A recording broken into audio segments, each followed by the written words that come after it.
പ്രിയ സഹോദരങ്ങളെ, നാം ഇന്ന് തിരുസഭയിൽ പുതിയൊരു ലിറ്റർജിക്കൽ വർഷത്തിലേക്ക് പ്രവേശിക്കുകയാണ്. പ്രത്യാശയുടെയും ഒരുക്കത്തിൻ്റെയും കാലമായ ആഡ്വെൻറ്റ്, ആഗമനകാലം.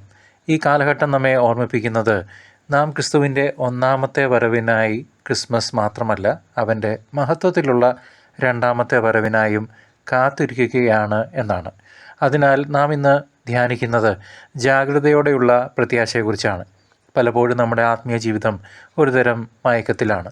നോഹയുടെ കാലത്തെ ആളുകൾ തിന്നുകയും കുടിക്കുകയും വിവാഹം കഴിക്കുകയും ചെയ്തതുപോലെ നാമും ദൈവിക കാര്യങ്ങളെക്കുറിച്ച് അജ്ഞരായി ലൗകിക കാര്യങ്ങളിൽ മാത്രം ശ്രദ്ധ കേന്ദ്രീകരിച്ച് ജീവിക്കുന്നു. ഈ ആത്മീയമായ ഉറക്കത്തിൽ നിന്ന് ഉണരാനുള്ള അലാറം ബെല്ലാണ് ഇന്നത്തെ തിരുസഭയിലെ വായനകൾ. വിശുദ്ധ പൗലോസ് നമ്മോട് ആവശ്യപ്പെടുന്നു, നിദ്രയിൽ നിന്ന് ഉണരേണ്ട സമയമായിരിക്കുന്നു.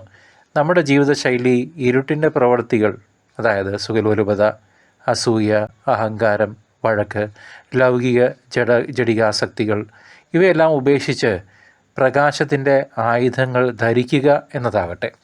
നമ്മുടെ ലോകം ശ്രദ്ധ തിരിക്കുന്ന കാര്യങ്ങളാൽ നിറഞ്ഞിരിക്കുന്നു. സോഷ്യൽ മീഡിയ, ഉപഭോഗ സംസ്കാരം, അനന്തമായ വിനോദങ്ങൾ എന്നിവയെല്ലാം നമ്മെ യഥാർത്ഥ ലക്ഷ്യത്തിൽ നിന്ന് അകറ്റുന്നു.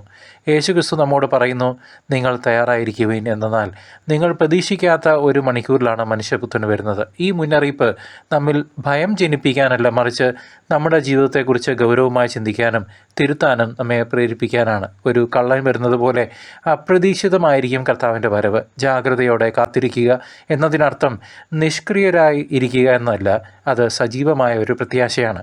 യേശയ്യാ പ്രവാചകൻ കണ്ട സ്വപ്നം പോലെ നാം നമ്മുടെ വാളുകളെ കലപ്പക്കൊഴുകളാക്കി മാറ്റാൻ ശ്രമിക്കണം.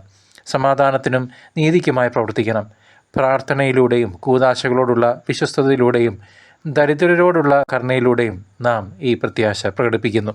ഈ ആഗമനകാലത്ത് സഹോദരങ്ങളെ, കർത്താവായ യേശുക്രിസ്തുവിനെ നമുക്ക് ധരിക്കാം. അത് നമ്മുടെ പ്രതിജ്ഞയാവണം. നമ്മുടെ ഹൃദയത്തെ ശുദ്ധീകരിക്കാം, നമ്മുടെ മനസ്സിനെ കേന്ദ്രീകരിക്കാം. അങ്ങനെ കർത്താവ് വരുമ്പോൾ നാം അവിടുത്തെ സ്വീകരിക്കാൻ പൂർണ്ണമായും തയ്യാറുള്ളവരായി കാണപ്പെടും. ആമേൻ.